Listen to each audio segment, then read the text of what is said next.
kibi nate tujja kusaba nate oja abagenzi Mukama Katonda nate agiramuze kisa kale ebyo nga tubitadde ku bbali tugenda ku bitundu bya Namataba sakati ne Lugazi bakubye ebirayiro byabwe ku mitendera egy'enjawulo okulaba nate nga bakwata enkasi okulembera ebitundu byabwe.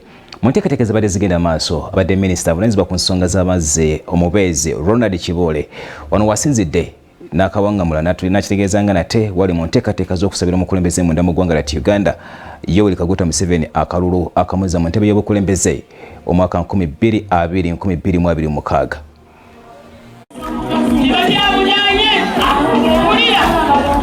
Abakulembeze abapya mu gavumenti ez'ebitundu bakyakuba ebirayiro mu bifo eby'obukulembeze era Namataba Town Council mu Lugazi Municipality batandise emirimu ng'okulayizibwa kukoleddwa omulamuzi w'e Lugazi Sara Nakitto. I, Namujali Douglas, swear in the name of the Almighty that I shall faithfully exercise the functions of the chairperson LC3 Namataba Town Council.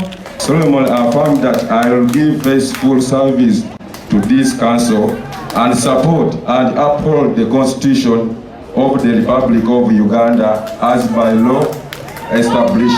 I will be faithful and bear true allegiance to the Republic of Uganda.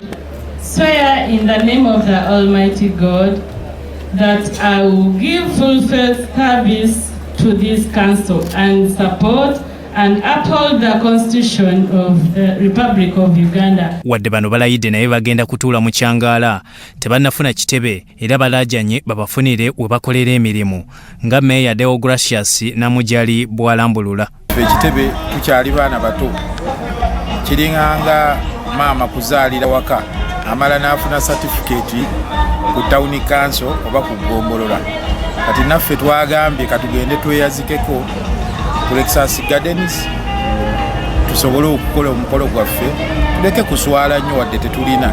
Oluvannyuma lw'okulayira ayanjudde olukiiko lwakulembera nalwo nanyikiza eky'obulambulukufu. Abalonzi namwe mwemuli mubagenda okulembera Namataba Town Council.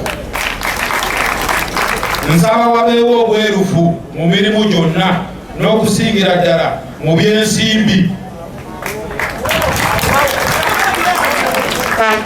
Ndukumali ojjukira mangu wali omulimu gwa finance nakakoze ng'akakodyo nga nkulaba gwe wabaddewo mu ofiisi eno tetwagala kwekwasa obuwonvu n'obugga bwe mubadde muziriira ndowooza omanyiiwo.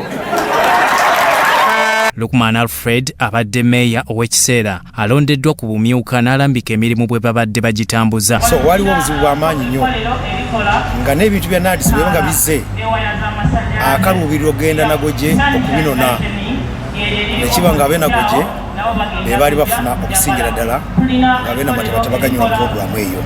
Abadde minisita omubeezi ow'ebyamazzi Ronald Kibule atabudde omukolo bw'atandise okusabira omukulu akalulu mu 2026 era ababaddewo bavuddewo bamutenda okuba omusajja. Naye ate ne muzeeyi ku Burundi guli mu mulondi waliwo abuuza akomawo kibalwaza ki? Kubanga olidde kibalwaza ekyo akomawo wanayagala kubanga ye musanvu ekisajja ekyomusanvu kiba kibi. Omusajja ye 7 ate n'ekisajja kyayagala kiba kya musanvu. Ne Buikwe olukiiko lwa disitulikiti lulayiziddwa era ssentebe Jimmy Kanaabi okulayira kukoledde mu maaso g'omulamuzi wa kkooti okuva e Mukono Harriet Hatanga ku kitebe kya disitulikiti. And I will preserve, protect and defend the Constitution. So help me God. Bakansala 13 nabo balayidde oluvannyuma ne balaga bye batandikirako ke batuuse mu ntebe. Ngenda kulwanirira abakyala ngenda kuyimirira wamu nammwe. Ensonga z'ebyobulamu ngenda kuzibeeramu okulaba nga ngogwe eddwaliro lyaffe eriri ku Health Center 3 lidda ku Health Center 4.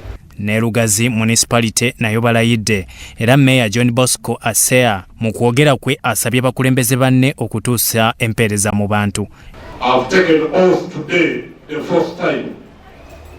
That means I'm bouncing back. In quotes, Obote 2, this is Asea 2. It's not easy. Nerutajan Kemes Meya owa Lugazi Central Division naye alayidde n'asaba banne okwewala entalo ezikyalemeseza n'ekitundu okukulaakulana nga ziremeseza n'akatale ak'omulembe n'alabula amulwanyisa wa kugobwa. Ne bwe tunaalwana bannaffe ab'omu Lugazi ye bagenda okubonaabona ate mu Lugazi wano kiri on record kasita bakansala mulwanyisa ssentebe nammwe temudda. Bya Eric Yiga, Sorot TV, Omunyo.